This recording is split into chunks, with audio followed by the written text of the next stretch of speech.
Esselamu Aleyküm. Esselamu Aleyküm. Xorazm hayat obunachilar. Yine kime saman gerekirse gök saman. Yine gömgök. Xudo xolasa lazer saman miydi yine. Yine samanın özü duruşu yine. Yine.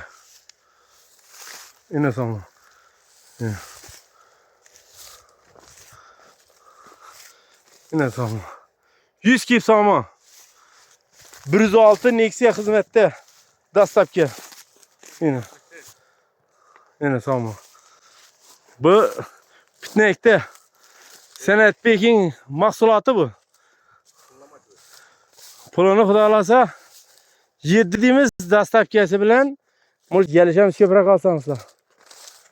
Yine saman konkretniy. Buni saman topib bilmaysizlar. Yine gökligine qarang bunun yine. Bu bir mo'jiza bu, mo'jiza. Buni saman hem 1 metrlik bu saman, 1 metr. Yine polya. Polyani göringlar. Yine. O traktor ana presçi. Bizlere karşı gerekeni pres yapıp turttu yine. Aytamız falan presimiz pres yapıp turttu yine. Yine polya. Yine. Ese telefon numarları ekranda kaldıramız. Müracaat etezler kime saman gerekirse.